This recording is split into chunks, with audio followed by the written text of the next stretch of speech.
My name is Alwyn Jones and I am a vet working for SRUC, and I am based in St Boswells in the Scottish borders. So the four main tick diseases we see in cattle and sheep in Scotland. We see tick-borne fever, Laopingil, tick pyemia and Babesiosis, which is also known as redwater more commonly. Tick-borne fever is caused by a bacteria, affects cattle and sheep most commonly. It's a subtle disease in that its main effect is that it causes suppression of the immune system, and that makes the animal more susceptible to other diseases. So one of the most common sequel, if you like, of tick-borne fever is Bacterial pneumonia. We've investigated outbreaks of Bacterial pneumonia in vaccinated sheep, and it's turned out that those sheep have had underlying tick-borne fever. The second one, Laopingil virus. It's a viral disease. It affects sheep, sometimes cattle. It's a neurological disease, so sheep or cattle will maybe show incoordination. They might nibble at themselves. They might show weakness or incoordination of the hind limb, sort of almost like a paralysis type thing. And they tend to die in about 24 to 48 hours.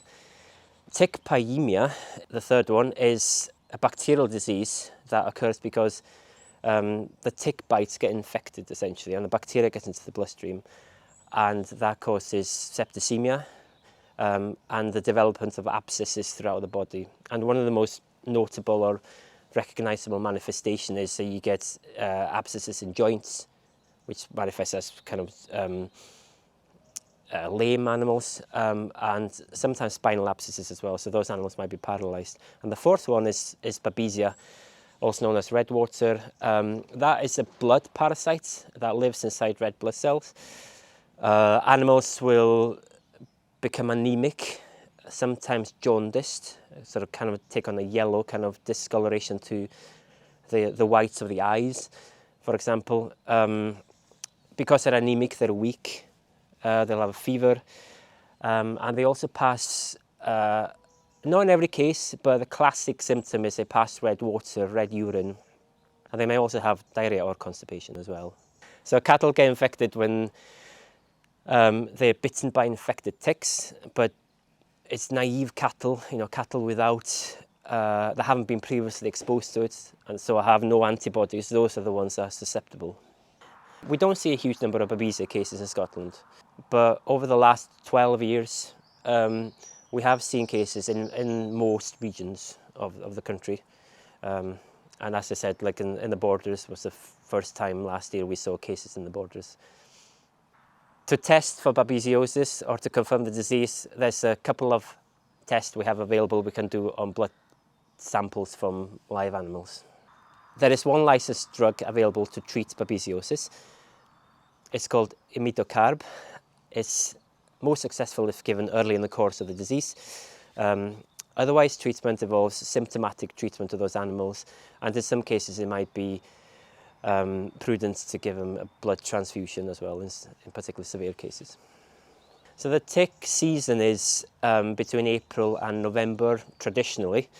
Over the winter, the ticks become quiescent, it gets too cold, so they stick to the undergrowth during that time. In spring, they re-emerge, and they tend to need a temperature over 7 degrees for about 5 days, for them to start that questing behaviour to look for a host.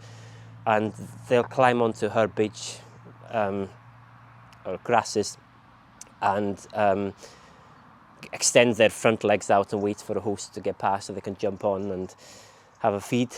There's two peaks in tick activity. We see a spring peak and an autumn peak. They tend to go quieter over the summer because they're prone to drying out, and so they tend to stay amongst the vegetation during that time period.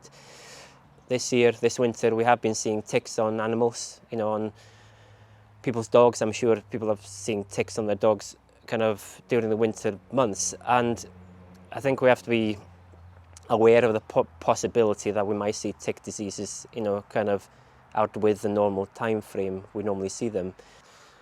And that might be because of the change in our climate slightly. It's been warmer and wetter, kind of facilitating tick development out with the normal time periods. we also have to be aware that changes in land use, and land type can also have an impact. Sort of greening of spaces, environmental schemes, that kind of thing. In a way, it's also going to create new tick habitats as well. So that can also contribute to sort of a change in the normal pattern of tick behaviour. One example of a change in sort of tick diseases would be in this area, based in I'm based in the Scottish borders. So for the first time last year, we saw cases of Babesiosis on a farm, and that hadn't been recorded previously in the Scottish borders. And that was potentially due to our changing climates, but also potentially due to changes in the way the land was being used as well. So yeah, we have to be on our toes. So you can't eliminate ticks altogether from your farm. So managing tick-borne diseases involves allowing animals to develop immunity to these diseases while also kind of managing the level of exposure to ticks, so making sure they're not overwhelmed by ticks and overwhelmed by disease challenge. So your home-bred animals generally are the low-risk animals. They generally should be fine in that they're born on that farm, so they would have been exposed to those diseases from a young age and will have mounted an immune response.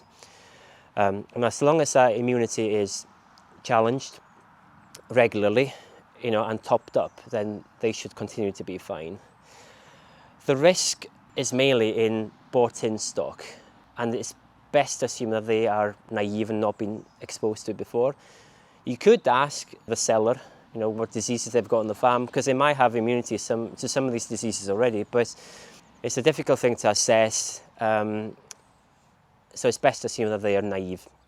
You would want to avoid putting those stock on high-risk tick pasture. So the type of high-risk tick pasture would be, moorland and heathland are the typical ones, really, which are considered high risk. But also be aware that we have seen diseases in new fields, new lays, where, particularly if they're bordering woodlands, for example, so the margins of those fields can be habitats for ticks, so fields where you maybe don't necessarily expect it, be aware of the margins.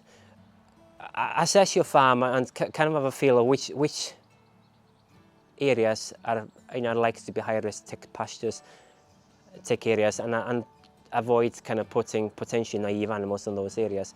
The other aspect of control is to manage the tick numbers when they first go on, and you can use products like organophosphate plunge dips or synthetic pyrethroid porons on those animals to kind of manage those tick numbers, so they don't get overwhelmed, and they will get a few tick bites, but they'll get if there are diseases, they'll get exposed to those diseases, but they get exposed to those diseases at a manageable level.